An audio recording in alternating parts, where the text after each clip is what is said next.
Welcome to verses of rice. இந்த வீடியோவில் நம்ம பார்க்க போகிற அனிமே ரிவ்யூ என்ன அனிமே அப்படின்னா டக்கோபீஸ் த ஒரிஜினல் சின் அப்படின்ற ஒரு அனிமே தான். இந்த அனிமே ரொம்ப ஸ்பெஷலான அனிமே. ஏன் நான் ஸ்பெஷல் அப்படின்னு சொல்கிறேன் அப்படின்னா, எந்த ஒரு ஐப்புமே இல்லாமல், ரிலீஸ்க்கு முன்னாடி எந்த ஒரு ப்ரொமோஷனுமே இல்லாமல், நார்மலாக யாருக்குமே தெரியாத மாதிரி ரிலீஸ் ஆன ஒரு அனிமே. பட் இப்போ ரொம்ப ட்ரெண்டிங்கில் போய்கிட்டு இருக்கு. ரொம்ப ரேட்டிங்குமே அதிகமாக இருக்குது. அதாவது சோலோ லெவலிங் ஒன் பீஸோட ரேட்டிங் அதிகமாக இருக்குது.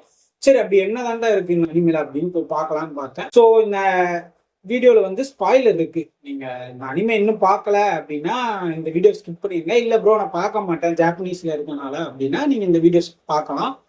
ஸோ ஓப்பனிங் சீன்லேயே என்ன பண்றாங்க அப்படின்னா டிஸ்க்ளைமர் மாதிரி ஒன்று போடுறாங்க. என்னன்னா, இந்த மாதிரி இந்த ப்ரோக்ராம் பார்க்குறீங்க அப்படின்னா உங்களுக்கு சூசைடல் தாட்ஸ் நிறைய வர வாய்ப்பு இருக்கு. ஸோ அப்படி ஏதாவது வந்தா கீழே இருக்க ஹெல்ப் சென்டருக்கு வந்து கான்டாக்ட் பண்ணுங்க அப்படின்ற மாதிரி. எனக்கு ரொம்ப புதுசா இருந்தது. இந்த மாதிரி அனிமே எந்த அனிமேலையும் போட்டு நான் பார்த்ததே இல்லை. சரின்ட்டு உள்ள போய் பார்க்கலான்னு பார்த்தா ஒரு சின்ன பொண்ணுக்கு நடக்கிற கதை, அவளை சுத்தி நடக்கிற கதை. அதாவது இந்த ஜென்ரேஷனுக்கு ரொம்ப தேவைப்படக்கூடிய ஒரு கதை. நார்மலா இந்த உலகத்துல இருக்க எல்லா கண்ட்ரீஸ்லயுமே நடக்கக்கூடிய ஒரு நார்மலான கதை. சரி, இப்ப வந்து கதைக்குள்ள போயிடலாம். வீடியோக்குள்ள போறதுக்கு முன்னாடி நம்ம சேனலை சப்ஸ்கிரைப் பண்ணிருங்க, அந்த பெல் ஐக்கானையும் கிளிக் பண்ணுங்க. வாங்க இப்ப வீடியோக்குள்ள போகலாம். சரி, இப்போ கதை எப்படி ஸ்டார்ட் ஆகுது அப்படின்னா, ஸ்கூல் முடிச்சுட்டு நம்ம ஹீரோயின் வந்து வீட்டுக்கு போய்கிட்டு இருக்க வழியில ஒரு குப்பை மாதிரி ஒரு இடம் இருக்கு. அந்த இடத்துல ஒரு ஆக்டோபஸ் மாதிரி ஒரு ஏலியன் இருக்கு. அது கூட பார்த்து அது பேசுற ஏலியன் வேற. ஸோ ஃப்ரெண்ட் ஆயிடுறாங்க. இந்த ஏலியன் எங்க இருந்து வந்திருக்கு அப்படின்னா ஹாப்பி பிளானட்ல இருந்து வந்திருக்கு. அந்த பிளானட்ல ஹாப்பியா இருப்பாங்க எல்லாருமே. அவங்கள ஹாப்பியன்ஸ்னு கூப்பிடுவாங்க. ஸோ இந்த ஏலியன் வந்து இங்க இருக்கிறவங்கள ஹாப்பி ஆக்குறது தான் இதோட வேலை. வேற பிளானட்ல இருக்கவங்கள ஹாப்பி ஆகணும். ஸோ ஹீரோயின் வந்து அதுக்கு சாப்பிட்றதுக்கு பிரெட் மாதிரி கொடுக்குறா. ஸோ அவளை ஹாப்பி ஆக்கணும் அப்படின்றதுனால ஒரு கேஜெட்டை கொடுக்குது. நம்ம டோரேமான் மாதிரி ஒரு கேஜெட்டை கொடுக்குது. அது வந்து இது நீ போட்டா பறக்கலாம் அப்படின்னு சொல்லுது. அவ வந்து ஹீரோயின் கேட்பா, ஒரு மாதிரி டல்லாவே தான் இருப்பா. ஹீரோயின் வந்து கேட்பா, இதை போட்டு நான் பறந்தா மட்டும் என்ன மாறிட போகுது அப்படின்னு கேட்பா. அங்கேயே எனக்கு ஒரு மாதிரி சரி கதைக்குள்ள போக ஆரம்பிச்சிட்டாங்க அப்படின்ற மாதிரி இருந்தது. சரி, நெக்ஸ்ட் டே வருவாங்க. அதே மாதிரி ஹீரோயின் ஏலியனுக்கு சாப்பாடு கொடுப்பா. ஏலியன் வந்து இன்னொரு கேஜெட் ஒன்று எடுக்கும். அந்த கேஜெட் வந்து கேமரா. அந்த கேமரா என்ன பண்ணும் அப்படின்னு ஹீரோயின் கேட்கும் போது, போட்டோ எடுத்தா உடனே பிரிண்ட்ல வந்து தரும் அப்படின்னு சொல்லிட்டு, இதுல இன்னொரு ஆப்ஷனும் இருக்குன்னு சொல்ல போகும்போது ஏலியன்ட்ட வந்து போதும் போதும் நிறுத்து, இதெல்லாம் போன்லயே எடுக்கலாமே அப்படின்னு சொல்லிடுவான். சரி, இப்போ 3வது நாள் வருது. 3வது நாள் ஏதாவது டிஃப்ரெண்டா கொடுக்கணும் அப்படின்னு சொல்லும் போது ஹீரோயின் வந்து ஒரு மாதிரி அடிபட்டு நிறைய காயங்களோட ஒரு மாதிரி வர. அப்போ வரும்போது இது கொடுக்குது. இந்த மாதிரி இது ஒரு ரிப்பனு, இன்ஃபினிட்டா இது எக்ஸ்பேண்ட் ஆகும். நீ வந்து உன்னை பிடிக்காத ஆளுங்களுக்கு நீ இத உன்னையும் அவங்களையும் சேர்த்த மாதிரி கெட்டுன அப்படின்னா அவங்க உனக்கு ஃப்ரெண்ட் ஆயிடுவாங்க அப்படின்னு சொல்றோம். அதாவது இந்த உலகத்துல இருக்க எங்க அவங்க இருந்தாலுமே இவ கிட்ட ஒரு எண்டையும் அவங்க கிட்ட ஒரு எண்டையும் கெட்டுனா அவங்க ஃப்ரெண்ட் ஆயிடுவாங்க. ஏன்னா அது இன்ஃபினிட்டியா எக்ஸ்பேண்ட் ஆகுன்ற மாதிரி சொல்லும். ஹீரோயின் வந்து ரொம்ப நல்லா இருக்கு அப்படின்னு ஒரு மாதிரி சோகமாவே ரொம்ப நல்லா இருக்கு அது அப்படியே வாங்கிட்டு போவா. அப்போ வந்து ஆப்பியன்ஸுக்குன்னு ஒரு அந்த ஆப்பியன் ஏலியனுக்குன்னு ஒரு ரூல்ஸ் இருக்கும். இந்த கேஜெட் எல்லாம் வேற உலகத்துல இருக்கிறவங்க யூஸ் பண்ணணும்னா அந்த ஆப்பியன்ஸ்ன்ற அந்த ஏலியன் வந்து கூட இருக்கணும். கூட இருந்தா அது ரூல்ஸ், ஒரு ரூல்ஸ் மாதிரி. ஆனா இந்த ஏலியன் என்ன பண்ணும், ஆக்டோபஸ் மாதிரி இருக்க ஏலியன் என்ன பண்ணும் அப்படின்னா, இவ இத்தனை நாள் நம்ம கொடுத்த கேஜெட்ல எல்லாம் இன்ட்ரெஸ்டே காட்டல, சிரிக்க கூட இல்லை, ஆனா இந்த ரிப்பன் வேணும்னு கேட்கறாளே அப்படின்னு சொல்லிட்டு சரி பரவாயில்ல ரூல்ஸ் எல்லாம் யார் மதிக்க போறான்ட்டு கொடுத்துரும். அப்புறம் ஒரு மணி நேரம் ஆகும், 2 மணி நேரம் ஆகும், 3 மணி நேரம் ஆகும், அவ திருப்பி வரவே மாட்டான். சரின்னு இதுக்கு அது அவளோட வீடு தெரியும். அவளோட வீட்டுக்கு போகுது. போய் பார்த்துட்டு அவ அந்த ரிப்பனை வச்சு தூக்குல சூசைட் பண்ணிக்கிறான். அதெல்லாம் பார்க்கும்போது என்னோட ஃபர்ஸ்ட் எபிசோட்லயே நடக்குது. எனக்கெல்லாம் ஒரு மாதிரி ஆயிடுச்சு. அதுக்கு முன்னாடி ஒரு சின்ன சின்ன மாண்டேஜஸ் எல்லாம் காமிப்பாங்க. எபிசோட் ஸ்டார்டிங்ல வந்து ஒரு பொண்ணு இவளையே புள்ளி பண்ற மாதிரி எல்லாம் காட்டுவாங்க. அவள் டெய்லி ஒரு எக்ஸாம் பேட் வாங்கிட்டு போவா, அதை உடச்சு போடுற மாதிரி காட்டுவாங்க. இந்த மாதிரி எல்லாம் காட்டுவாங்க. எனக்கு இதுக்கெல்லாம் சூசைட் பண்ணுவாங்க அப்படின்ற மாதிரி தோணுச்சு. ஆனா இதுல என்ன ஒரு இதுனா, நமக்கு எங்க ஒரு இதா இருக்கும்னா அந்த ஏலியன் ரொம்ப இன்னசென்ட். அதுக்கு எதுவுமே தெரியாது, இந்த பிளானட்ல இருக்கிற நேச்சர் என்ன எதுவுமே தெரியாது. அது அவ தூக்குல தொங்கிட்டு இருப்பா. ஏலியன் போயிட்டு ஐயோ உனக்கு ரிப்பனை யூஸ் பண்ண தெரியலன்னு நினைக்கிறேன், உயிர் இல்லாத பொருள் கூட கெட்டினாலும் அது உன் கூட ஃப்ரெண்ட் ஆகாது அப்படின்னு சொல்லிட்டு அவளை இறங்குன்னு சொல்லிட்டே இருக்கும். அவள் கீழே விழுந்துருவா. அப்புறம் கொஞ்ச நேரம் கழிச்சுதான் அது ரியலைஸ் பண்ணும், அசையாம இருக்கா, அப்ப இவ செத்துட்டா போல இருக்கு, நம்மளாலதான், நம்ம கூட இருந்திருந்தா இது நடந்திருக்காது அப்படின்ட்டு ஒரு மாதிரி அழுதுட்டே போகுது. முன்னாடி போட்டோ எடுத்திருப்பாங்கல்ல, பிக்சரா வரும் அப்படின்னு சொன்ன அந்த போட்டோ எடுக்கிற கேமராவை பார்த்துட்டு அப்பதான் சொல்லும், இதுல வந்து ஒரு ஃபங்க்ஷன் இருக்கு அப்படின்றது அந்த சீன்ல சொல்லியிருக்கோம். அதை வந்து ஹீரோயின் சொல்ல விடாம தடுத்திருப்பா, போதும் போதும்னு. இப்போ என்ன அந்த ஃபங்க்ஷன்றத காமிக்கிறாங்க. அவங்க எடுத்த போட்டோ அந்த ஏலியன் வச்சிருக்கோம். அந்த போட்டோவை திருப்பி அந்த கேமராக்குள்ள இன்சர்ட் பண்ணோம்னா அந்த இன்சர்ட் பண்ண டைமுக்கு டைம் டிராவல் பாஸ்ட்டுக்கு போயிடலாம்.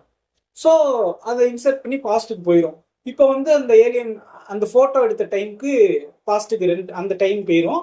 இப்போ ஏலியன் வந்து அவகிட்ட சொல்லும், இந்த மாதிரி நான் உன் கூட ஸ்கூலுக்குலாம் வருவேன் அப்படிங்கும் போது அவங்க சொல்லுவாங்க, உன்னையெல்லாம் யாராச்சும் பார்த்தாங்கன்னா பிடிச்சிட்டு போயிடுவாங்க, இல்லைன்னா கொண்டுருவாங்க அப்படின்னு சொல்லுவா.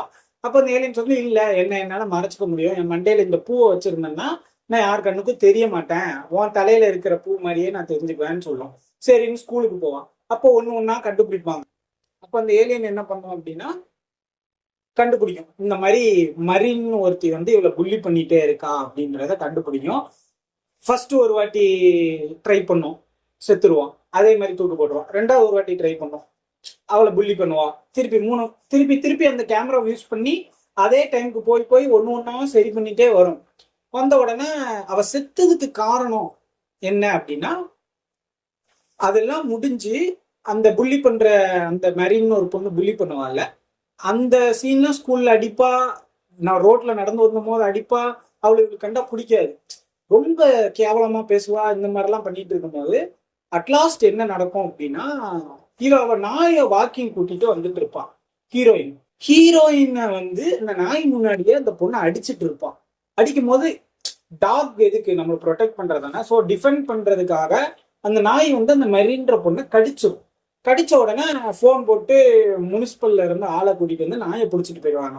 இதுக்கு முன்னாடி ஒரு சீன் காமிச்சிருப்பாங்க, அந்த ஏலியனை வீட்டுக்கு கூட்டு போகும்போது அவ சொல்லியிருப்பான், என்னதான் என்னோட வாழ்க்கை ரொம்ப சோகமாவே இருந்தாலும், என் ஸ்கூல்ல எல்லாருமே புள்ளி பண்ணாலும், நான் வீட்டுக்கு வந்த உடனே என்னோட நாய் மூஞ்ச பார்த்தோம்னா நான் ரொம்ப சந்தோஷமாயிருவேன், எனக்கு வேற எதுவுமே வேண்டாம், நான் எவ்வளவு கஷ்டத்தை அனுபவிச்சாலும் என்னோட நாய் என் கூட இருந்தா நான் சந்தோஷமா இருப்பேன்ற மாதிரி ஒரு சீன் வச்சிருந்திருப்பாங்க. சோ இந்த நாயை பிடிச்சிட்டு போனோம்னா இவளால தாங்கவே முடியாது.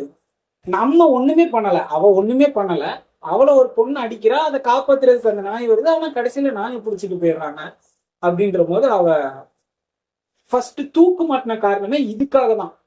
ஸோ இப்போ என்ன பண்ணுது அப்படின்னா, இந்த ஏலியன் வந்து திருப்பி அந்த கேமரா யூஸ் பண்ணி திருப்பி முதல்ல அதே டைம் லைனுக்கு போய் என்னென்னலாம் பண்ணலாம், இந்த நாயை பிடிச்சிட்டு போகாம இருக்க என்னென்னலாம் பண்ணலாம் அப்படின்னு நாயை வந்து வேற ரூட்ல வாக்கிங் கூட்டு போக சொல்லுவான். அப்பவும் அந்த மரின்ற பொண்ணு வருவான். நாயை வந்து இன்னொரு ஆப்போசிட் ரூட்ல கூட்டு போக சொல்லுவான். அப்பவும் அந்த மெரின்னு வருவான். திருப்பி டைம் டிராவல் பண்ணி போவான். போனோம்னா இன்னைக்கு நீ வாக்கிங்கே போக வேண்டாம், நாளைக்கு போய்க்கலாம் அப்படிங்கும் போது அந்த மெரின்ற பொண்ணு வீட்டுக்கே வந்துருவான். என்ன பண்ணாலும் அந்த நடக்கிறத அந்த ஏலியனால தடுக்க முடியல. ஓகேவா, கடைசியில திருப்பியும் நாயை பிடிச்சிட்டு போயிடுறாங்க. ஆனா இந்த வாட்டி ஏலியன் என்ன சொல்லுது அப்படின்னா, இங்க பாரு, நீ தனியா இல்ல, நான் உனக்கு இருக்கேன், கண்டிப்பா நம்ம அந்த நாயை, உன்னோட நாயை திருப்பி கொண்டு வந்துடலாம் அப்படின்னு ஒரு ஹோப் மாதிரி கொடுத்து, நீ அதுக்காக டிராஜிக்கான எந்த ஒரு முடிவையும் எடுத்துடாத, நான் உன் கூட இருக்கேன், நம்ம எதுனாலும் பார்த்துக்கலாம், நீ வந்து ஹாப்பியா இருந்தா போதும் அப்படின்னு, நான் எப்படியாவது உன்னை ஹாப்பி ஆக்குவேன் அப்படின்ட்டு அந்த ஹாப்பியன் அந்த ஏலியன் வந்து கூட்டிட்டு போகுது முனிசிபல் ஆஃபீஸ்க்கு. அவங்க அம்மாவும் கூட வராங்க, இந்த சின்ன பொண்ணோட அம்மா. இப்போ அந்த அம்மா கேரக்டரை பத்தி நான் வரணும் போது அவங்க சொல்லுவாங்க, உங்க அப்பா கூட அந்த நாய் இருக்கும், டோக்கியோல இருக்கும், இனிமே இந்த சிட்டியில இருக்க முடியாது, ஏன்னா அது கடிச்சிருச்சு அப்படின்னு சொல்லிட்டு, சரி நான் வேலைக்கு டைம் ஆயிடுச்சு போயிருவாங்க, கேஷுவலா கடந்து போயிருவாங்க. அந்த பொண்ணுக்கு அடிப்பட்ட இடத்த பார்த்து என்னாச்சுமா ஏதாச்சுமா என்னமா ஆச்சு அப்படின்னு எதுவுமே கேட்காம எப்படி சொல்லிட்டு போயிருவாங்க. இதுக்கு நான் என்ன காரணம் அப்படின்னா, அந்த பொண்ணோட அம்மாக்கும் அவளோட அப்பாவுக்கும் டிவோர்ஸ் ஆயிருக்கும். அவ சின்ன வயசுல இருக்கும் போதே, அது சீனாலாம் காமிச்சிருக்க மாட்டாங்க, ஒரு டைலாக்லயே தான் கன்வே பண்ணியிருப்பாங்க. இப்போ வந்து சீனா கன்வே பண்ணிட்டு இருக்கும் போது என்ன ஆச்சுன்னா, அவங்க டிவோர்ஸ் பண்ணிட்டு போயிடுவாங்க, அவங்க அப்பாவும் அம்மாவும். இப்போ அந்த பொண்ணு அப்பா இல்லாம வளருது. அப்பா அவளுக்கு ரொம்ப பிடிக்கும், அவங்க அப்பா வாங்கி கொடுத்ததுதான் இந்த நாய்க்குட்டி. ஸோ அப்பா இல்லாத ஒரு ஃபீலிங்க இந்த நாய் கூட ஸ்பெண்ட் பண்ணி போக்கிக்கிறான். அம்மா யாருன்னா ரொம்ப பிஸி, வீட்டுக்கே வரமாட்டாங்க, வேலை வேலை வேலைன்னு இருக்கிறவங்க.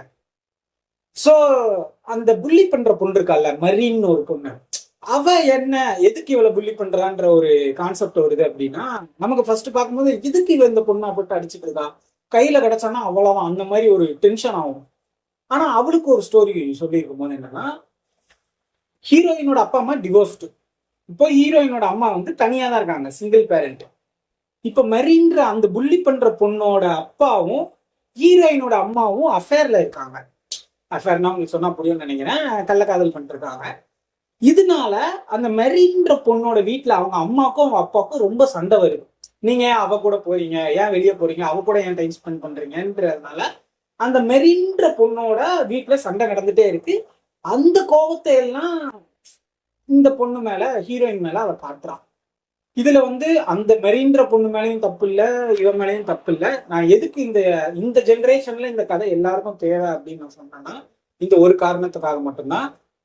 நம்ம என்னன்னாலும் சொல்லிக்கலாம், நம்ம 2025ல இருக்கோம், மாடர்னுக்கு வாங்க அப்படின்னு என்னன்னாலும் சொல்லிக்கலாம். பட் டிவோர்ஸ், செகண்ட் மேரேஜ் அப்படிங்கிறது நம்மளை தனிப்பட்ட விருப்பம்ன்றத மட்டும் கிடையாது. நம்மளை சுத்தி இருக்கவங்களை பாதிக்குமா பாதிக்காதுன்றதையும் நம்ம பார்க்கணும். ஏன்னா இந்த கதையிலுமே அதான் சொல்ல வந்திருக்காங்க. இப்ப நீங்க பாத்தீங்கன்னா, டிவோர்ஸ் பண்ணிட்டு அந்த ஹீரோயினோட அப்பா அம்மா போயிட்டாங்க. அதனால இப்போ ஹீரோயினோட அம்மா வந்து நிறைய வேலை பார்க்க வேண்டியதா இருக்கு, காசு செலவு பண்றதுக்கு. ஸோ 24 மணி நேரமும் வேலை பார்த்துட்டே இருக்காங்க. இந்த பொண்ணு வீட்டுல தனியா இருக்கு. ஒரு அன்பன் ஒண்ணு வேணும்ல, காட்ட யாருமே இல்லை. அது ஒரு டிராஜிக்கான இடம். அந்த சைடு பாத்தீங்கன்னா, இது சிங்கிள் மதரா இருக்கனால வேற ஒருத்தவங்க மேல ஈடுபாடு வர்றது அதெல்லாம் சகஜம் தான். பட் அஃபேர்ல இருக்குது என்ன தப்பு அப்படின்றதுனால அஃபேர்ல இருக்காங்க. பட் அந்த மெரின்ற பொண்ணோட வீட்டுல வந்து அது வந்து ஒரு சண்டை உருவாக்கி, அதனால அந்த மெரின்ற பொண்ணு ஹீரோயினை போட்டு புள்ளி பண்ணி அடிக்கிறது, திட்டுறது, இந்த மாதிரி பண்ணிட்டு இருப்பாங்க. ஸோ டிவோர்ஸ், செகண்ட் அஃபேர், இந்த மாதிரி செகண்ட் மேரேஜ் இதெல்லாம் வந்து என்னதான் சொல்லிக்க கெத்தா இருந்தாலும் மாடர்ன், தனிப்பட்ட விருப்பம், நாங்க எப்படினாலும் முடிவெடுக்கலாம். நான் வந்து பையன் பொண்ணுன்னு பிரிச்சு பேசுறேன். யாரா இருந்தாலுமே நீங்க டெசிஷன் வந்து எடுக்கிறதுக்கு முன்னாடி 1000 வாட்டி யோசிக்கலாம், எடுத்ததுக்கு அப்புறம் யோசிக்கவே முடியாது. ஸோ உங்களை நம்பி ஒருத்தங்க இருக்காங்க அப்படின்னா அவங்களுக்காக தான் நீங்க இருக்கணும். உங்களோட சுயநலத்தை மட்டும் பார்த்துட்டு இருக்கக்கூடாது. இதை ஏன் நான் சொல்றேன்னா, இந்த அனிமேவே இதுதான் சொல்ல வருது. ஏன் நான் டீப்பா போயிட்டேன்னு நினைக்காதீங்க. ஸோ அது ரொம்ப ஒரு மாதிரி ஹர்ட்டிங்கா இருக்கு. அந்த அனிமே பார்க்கும் போதே அந்த பொண்ணு சைடுமே நியாயம் இருக்கு. என்னோட அப்பா வந்து உன்னோட அம்மா இழுத்துட்டு போறாங்க, எங்க அம்மாவுக்கும் எங்க அப்பாவுக்கும் சண்டை வருது, என்னால நிம்மதியா இருக்க முடியலன்னு இந்த பொண்ணை போட்டு அடிக்கிறான். இந்த பொண்ணு எனக்கு அப்பாவே இல்லை, எங்க அம்மா கூட என்ன புரிஞ்சுக்கிறது இல்லை, எனக்குன்னு இருந்தது அந்த நாய் தான் அப்படின்ட்டு இந்த பொண்ணு இருக்கா. யாரு மேல தப்பு சொல்றதுன்னா அவங்க பேரண்ட்ஸ், 2 பேர் பேரண்ட்ஸுமே டாக்ஸிக். அவங்க மேலதான் நம்ம தப்பு சொல்லணும். சரி, இப்போ கதைக்குள்ள வருவோம். நம்ம வேற எங்கேயோ டைவர்ட் ஆகி போயிடுவோம். இப்போ கதை என்னன்னா, அடுத்த நாள் ஸ்கூலுக்கு போறாங்க. ஸ்கூலுக்கு போன உடனே அந்த பொண்ணு இருக்கால, புள்ளி பண்ற பொண்ணு, அவ வந்து கேக்குறா, என்ன தைரியம் இருந்தா நீ ஸ்கூலுக்கு வந்திருப்ப, உன் நாயை விட்டு என்ன கடிக்க விட்டுட்டு அப்படின்ற மாதிரி புள்ளி பண்ணுவா. திருப்பியும் ஸ்கூல் முடிச்சு வரும்போது அந்த புள்ளி பண்ற பொண்ணு தனியா ஒரு காடு மாதிரி ஒரு இடம் இருக்கும். அந்த காடு மாதிரி ஒரு இடத்துக்கு உன்கிட்ட தனியா பேசணும் அப்படின்னு ஹீரோயினை கூட்டிட்டு போவா. ஹீரோயினை கூட்டிட்டு போகும்போது சரியான அடிப்பா போட்டு மிதிச்சு. ஏன்னா அதுக்கு முந்தின நாள் நைட்டு வந்து அவங்க அப்பாவும் அவங்க அம்மாவும் வந்து சண்டை போட்டுட்டு இருப்பாங்க. இன்னைக்கு நீங்க லேட்டா தான் வந்திருக்கீங்க, அவளோட சுத்திட்டு வந்திருக்கீங்க, அந்த பொண்ணோட சுத்திட்டு வந்திருக்கீங்கன்ட்டு அந்த மெரினோட அப்பா அம்மாக்கு முந்தின நாள் ராத்திரி சண்டை வந்திருக்கும். அந்த கோபத்தை இப்ப இவன் மேல காட்டிட்டு இருக்கா. அடி வாங்கிட்டு இருக்கும் போது ஏலியனால பார்க்க முடியல. சார், நம்மளால நாயை தான் காப்பாற்ற முடியல, இப்போ அடி வாங்கி ரொம்ப வலியில துடிச்சிட்டு இருக்கா நம்மளோட ஃப்ரெண்டு அப்படின்ட்டு சிசுக்காவை காப்பாத்துறதுக்காக கேமரா வச்சு மெரின் மண்டையில அடிச்சிருது. அடிச்ச அடியில ரத்தம் போல போலன்னு வருது. அவ செத்து போயிருக்கான். ஆனா ஏலியனுக்கு தெரியாது, இப்படி அடிச்சா செத்து போயிருவாங்களோ, ஹியூமன்ஸ் இப்படி செத்து போயிருவாங்களோன்னு தெரியாது. உடனே நம்ம ஹீரோயினுக்கு வந்து சந்தோஷமா இருக்கு. அவளுக்கு விவரம் தெரிஞ்ச வயசுல இருந்து ஸ்கூலுக்கு போனா அடிக்கிறா, வெளியே வந்தா அடிக்கிறா. வீட்டுல அவங்க அம்மாட்டையும் சொல்ல முடியல, சொன்னாலும் கேர் பண்ண மாட்டாங்க. ஏன்னா அவங்க அம்மா வந்து அஃபேர்ல இருக்காங்க. அந்த புள்ளி பண்ற பொண்ணோட அப்பா கூட அஃபேர்ல இருக்கனால 2 பேரும் ஃப்ரெண்ட்ஸா இருக்காங்க. என்ன சண்டை போடுறீங்கன்னு ஒரு கண்டுக்காம இருக்கிறாங்க. எதுவுமே பண்ண முடியாம தனியாவே சோகத்துல இருந்து இப்போ வந்து அவ நிறைய நாள் நினைச்சிருக்கா, மெரின் செத்து போனா எப்படி இருக்கும், ஜாலியா இருக்கனால, ஸ்கூலுக்கு போனா ஜாலியா இருக்கனால அப்படின்லாம் நினைச்சிருக்கா. இப்போ உண்மையாவே செத்து போன உடனே அவன் முகத்துல ஒரு சந்தோஷம் வருது. அந்த ஏலியன் அதை பாக்குது. எப்பா சுசுக்கா வந்து சிரிக்கிறா, ஆனா இவ செத்துட்டாலே என்ன பண்றது அப்படின்ட்டு யோசிச்சுட்டு இருக்கு. இன்னசென்ட்டா இருக்கும் அந்த ஏலியன், ரொம்ப இன்னசென்ட்டா இருக்கும், நமக்கே பாவமா இருக்கும். இப்ப என்னன்னா, அந்த ஸ்கூல்லயே நம்ம ஹீரோயினை சப்போர்ட் பண்ற ஒரே ஒரு பையன் இருப்பான், நல்லா படிக்கிற பையன். அவன் வந்து இந்த மாதிரி மெரின் புள்ளி பண்றத அடிக்கடி பார்ப்பான். ஸோ இப்ப தனியா போனா, ஐ மீன் அந்த நாயை மெரினை கடிக்க விட்டதுக்கு அப்புறம் இப்ப தனியா போனா ஹீரோயின் எதுவும் பண்ணிடுவாங்கன்னு பின்னாடியே ஃபாலோ பண்ணிட்டு வந்திருப்பான். சரி இவ செத்துட்டா அப்படின்ட்டு இவனும் சந்தோஷமா கிளம்பி அந்த காட்டுல இருந்து வெளியே வர அந்த ஏலியன் கையை பிடிச்சிட்டு அந்த நல்லா படிக்கிற பையன் ஆப்போசிட்ல வந்துடுறான். இன்னொன்று செத்து போன பொண்ணை பார்த்துறான். என்ன பண்ணிட்டு இருக்கீங்க அப்படின்னு பயந்து போய் கேட்டுட்டு இருக்கான். அப்பதான் சொல்றாங்க இந்த மாதிரி நடந்துருச்சு, நான் கொல்லல, இவன் மேஜிக் பவர் எல்லாம் யூஸ் பண்ணுவான், இவன் என்னோட ஏலியன் ஃப்ரெண்ட், இவன் தான் கொண்டுட்டான் அப்படின்னு சொன்னோம்னா இப்படி நீங்க எவிடன்ஸை விட்டுட்டு போறீங்க, அப்புறம் போலீஸ் உங்களை பிடிச்சிட்டு பேசினா என்ன பண்ணுவீங்க அப்படின்னு அவன் பயந்து நான் போலீஸ்ல சொல்ல போறான்பா. அதுக்கடுத்து ஏலியனும் அவங்களும் புரிய வச்சு எனக்குன்னு யாரு இருக்கா, நீ தான் இருக்க, எனக்கு யாருமே இல்லை, நீ தான் இருக்கன்ட்டு ஒரு மாதிரி ரொமான்டிக் இல்ல ஹார்ட் டச்சிங்கா பேசிடுவான் அந்த ஹீரோயின். அந்த ஹீரோ அந்த பையனுக்கும் அவன் மேல கொஞ்சம் கண்ணு இருக்கும். ஸோ அவனும் ஒத்துப்பான் இதை மறைக்கணும்னு. அப்புறம் அந்த ஏலியன் இருந்து ஒரு கேஜெட் எடுத்து சின்னதா இருக்கும், இந்த கேஜெட் வச்சு பெருசாக்கி அந்த மெரினோட டெட் பாடியை தூக்கி உள்ள போட்டு புதைச்சிருவாங்க. இப்போ மெரின் எங்கன்னு தேடுவாங்க இல்லையா? ஸோ என்ன பண்ணுவாங்கன்னா இன்னொரு டிவைஸ் இருக்கும், அந்த டிவைஸை எடுத்து மெரினோட முடி எடுத்து டிஎன்ஏ வச்சு அதை யூஸ் பண்ணா அப்படின்னா ஏலியன் வந்து அந்த செத்து போன பொண்ணா அந்த ஏலியன் மாதிரி அவங்க வீட்டுக்கு போகுது. இப்படிலாம் கதை நடந்துட்டு இருக்கு. ஸோ நான் என்ன சொல்ல வரேன் அப்படின்னா இந்த ஜென்ரேஷனுக்கு இந்த சொசைட்டிக்கு ரொம்ப தேவைப்படிய ஒரு கதை. எனக்கே பார்த்த உடனே இப்படி இல்லாம நடக்கும் அப்படின்ற மாதிரி தோணுச்சு. அதுக்கடுத்து ஃபுல்லா பார்த்து முடிச்ச உடனே என்ன தோணுது அப்படின்னா ஏன் இருக்கக்கூடாது அப்படின்றது தோணுது. ஒரு 5 வயசு குழந்தைக்கு அவங்க அப்பா வாங்கி கொடுத்த ஒரு பொம்மை உயிரா இருக்கலாம், ஒரு 10 வயசு குழந்தைக்கு அவங்க அப்பா வாங்கி கொடுத்த சைக்கிள் உயிரா இருக்கலாம், ஒரு 15 வயசு பையனுக்கு ஹோம்ஒர்க் மார்க் உயிரா இருக்கலாம், ஒரு 20 வயசு பையனுக்கு தான் காதலிச்ச பொண்ணு உயிரா இருக்கலாம். அந்த மாதிரி எமோஷன்ஸ் ஆர் சேம், அந்த பொருள் தான் மாறிட்டே இருக்கே தவிர எமோஷன் அதே தானே. ஸோ வழி எப்பவுமே ஒண்ணுதான். இந்த மாதிரி எனக்கு இந்த அனிமே பார்த்த வரைக்கும் என்ன புரிஞ்சிச்சு அப்படின்னா கெட்டவன் ஆகுறதுக்கும் ஒருத்தி நல்லவன் ஆகுறதுக்கும் என்ன ஒரு காரணம் அப்படின்னா சிச்சுவேஷன் தான் காரணம். சிச்சுவேஷன் தான் டிஃபைன் பண்ணுது இவன் கெட்டவனா நல்லவனா அப்படிங்கிறது. 2 பேருக்குமே நடந்தது ஒரு டிராஜிக்கான ஒரு அப்படிதான் சொல்லணும். பட் இன்னும் இந்த ஸ்டோரி முடியல. அவ செத்துட்டா, அவளுக்கு பதிலாக அந்த ஏலியன் வேஷம் போட்டு அவங்க வீட்டுல போய் நடிச்சுட்டு இருக்கு. இங்க இவ ஹாப்பியா இருக்கா, நம்மள இத்தனை வருஷமா புள்ளி பண்ண செத்துட்டாலே அப்படின்ட்டு. ஸோ இப்போ இந்த நாயை கூட்டு வரணுன்ற கதை நிறைய கதை இருக்கு. ஸோ இது பார்த்த வரைக்கும் நான் ரிவ்யூ பண்ணணும்னு நினைச்சேன். எனக்கு ரொம்ப டார்க்கா ஒரு மாதிரி ஹார்டா இருந்துச்சு, ஒரு மாதிரி கனமா இருந்துச்சு. அதை நான் ரிவ்யூ பண்ணணும்னு நினைச்சேன். நீங்க ஜாப்பனீஸ்ல அனிமே பாக்குற ஆளா இருந்தீங்க அப்படின்னா, இல்ல நான் புதுசா ட்ரை பண்ண போறேன் ப்ரோ அப்படின்னா இந்த அனிமே ட்ரை பண்ணுங்க, ரொம்ப நல்லா இருக்கு. ஆனா டிப்ரெஷன்ல இருந்தீங்கன்னா கண்டிப்பா ட்ரை பண்ணிடாதீங்க. நீங்க வந்து ஓப்பன் மைண்டு தான், எதுவுமே என் மைண்ட்ல இல்ல அப்படின்ற மாதிரி போய் பாருங்க. டிப்ரெஷன்ல இருந்தா பாத்தீங்கன்னா சத்தியமா டிப்ரெஷன் ஆயிடுவீங்க. நான் நார்மலா பார்த்தேன், எனக்கே ரொம்ப ஒரு மாதிரி ஹார்ட் பிரேக்கா இருக்கு. இப்படி ஒரு சின்ன விஷயம், அஃபேர்ல இருக்கும் ஒரு சின்ன விஷயம் தான், அது வந்து ஒரு பொண்ணை சூசைட் பண்ண தூண்டுது, இன்னொருத்தனை கொலை பண்ண தூண்டுது. இந்த மாதிரியான ரொம்ப ஒரு மாதிரி ஆயிடுச்சு. நீங்க போய் பாருங்க, உங்களுக்கு கண்டிப்பா ரொம்ப பிடிக்கும். ஜாப்பனீஸ்ல இருக்கு, பிரெஞ்சு ரோல்ல இருக்கு, கண்டிப்பா போய் செக் பண்ணி பாருங்க. ஸோ பார்த்துட்டு வந்து இந்த அனிமே எப்படி இருக்குன்றத கமெண்ட் செக்ஷன் வந்து கமெண்ட் பண்ணுங்க. சரி, ஓகே ஃப்ரெண்ட்ஸ், இதோட இந்த வீடியோ நான் முடிச்சுக்கிறேன். இன்னொரு நல்ல வீடியோல உங்களை வந்து சந்திக்கிறேன். மறக்காம நான் சேனலை சப்ஸ்கிரைப் பண்ணலாம், சப்ஸ்கிரைப் பண்ணிருங்க, அந்த பெல் ஐக்கனையும் கிளிக் பண்ணிருங்க. Until the next video, goodbye.